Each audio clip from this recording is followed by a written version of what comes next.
नमस्कार, जय जगन्नाथ, जय माँ विरजा।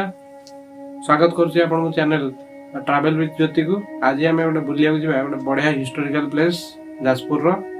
चलते हम वीडियो स्टार्ट करिया।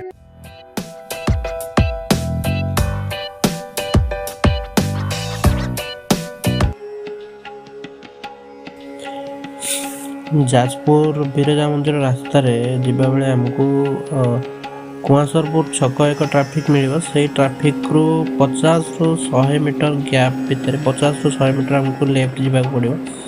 50 रु 100 मीटर लेफ्ट जावा भितर आमको ऐतिहासिक शुभ स्तंभ जहाँकि जाजपुर अवस्थित से ऐतिहासिक शुभ स्तंभटी आमको देखा मिल। मात्र 50 मीटर अतिक्रम कलापर ये शुभ स्तंभटी अवस्थित अटे।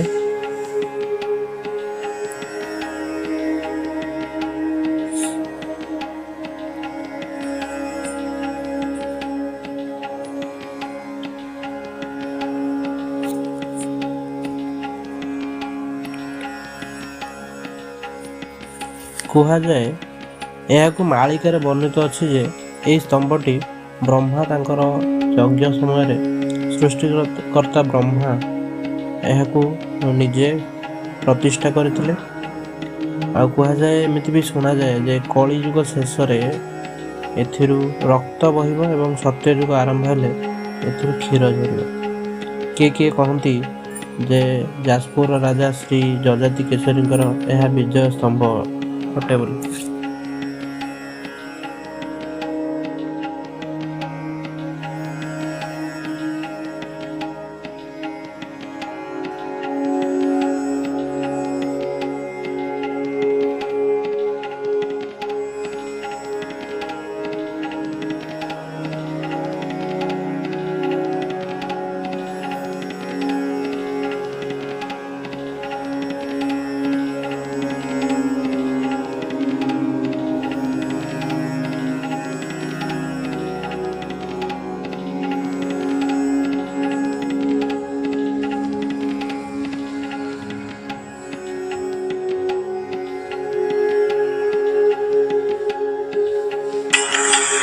जाजपुर लुचि रही ऐतिह्य कीर्तिराजी मान मध्यरु यह अन्यतम।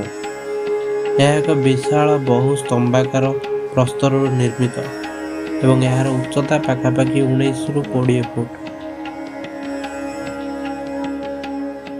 यही शोभा जाजपुर को राजधानी करथिबा सोमवंशी राजा बोली कोटि कोटि देखा मिले। यह जाजपुर पाई विजयर गर्व और गौरव बखाणुची। कही कहती यह गरुड़ स्तंभ सदृश अटे जहाँ भगवान विष्णु बा जगन्नाथ उद्देश्य निर्मित अच्छी।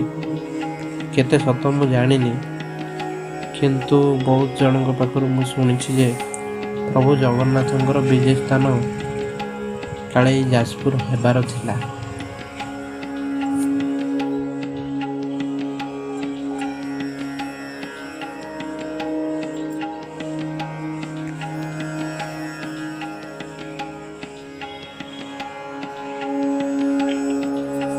इस स्तंभर पाखरे आपन को देखा मिल ग्रहराज शनिदेव शनीश्वर विग्रह ता सहित